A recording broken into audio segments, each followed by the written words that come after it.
All right, so first question, sir.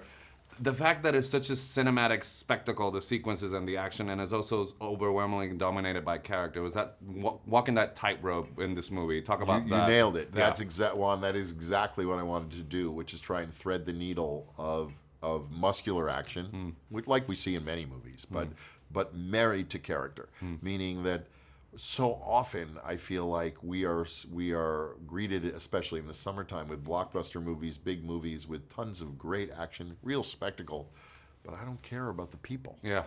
So, you know, like if you think back, Rocky is probably one of the most favorite boxing movies of all time. I don't know if the action is the best in any boxing movie, but you love Rocky. Yeah. And so you always remember that fight. So to me, the secret is I didn't want to just make a movie where it was the sound and the fury and the sensory overload of the race. Sure, we tried to get that stuff. We used all the gear, all the technology, all the planning and wisdom we had.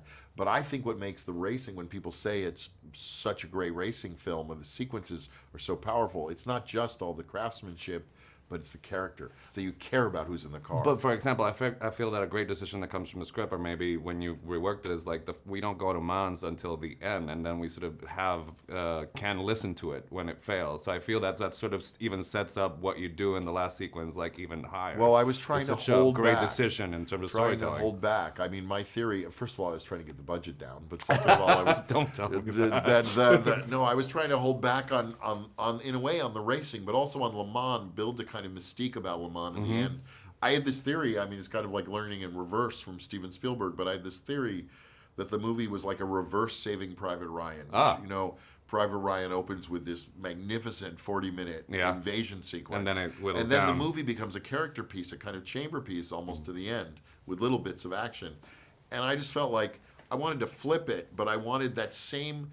What I was always so amazed at in that movie is the investment that Steven made in that opening sequence, meaning of all his resources, that it wasn't just a battle. It was like a battle like no other. In Le Mans, what I wanted to do was to put you in the race and have you feel the 24 hours. That's what makes Le Mans so unusual. So I felt like it couldn't be a couple of quick cuts and cut to the scoreboard and then it was over. You have to get in the trenches and live through that race. All right, so what did you learn about, because I remember walking into an art house movie theater in Washington, D.C. and watching Heavy and falling in love with what you did there and sort of following your career through. What do you think was a lesson that you learned on that scale of filmmaking that you've carried in each picture that you've done?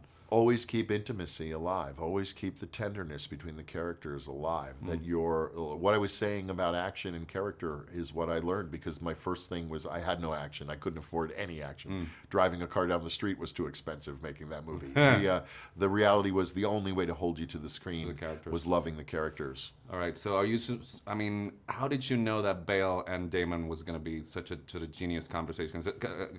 Because the other thing that sort of distinguishes your filmography is your great cast. So how did you know that alchemy was going to happen? Well, I don't ever know anything. That I mean, is any incredible. director who tells you they know everything, lying? well, they're conveniently lying because their movie probably turned out well. We all hope for things to be great, but that it turns out great is a credit to our collaborators and a credit also to, I think, more than anything, not us having a knowledge, but trying to create an environment where good things happen. I want my films, the sets, to be fun. I want people to look forward to come to work each day, particularly when you're making a movie like this about camaraderie and friendship. You want your cast to enjoy seeing each other every day and going to the workplace. Well, pleasure talking to you, and I totally fell in love with this movie. Thank you, Nice Juan. talking to you.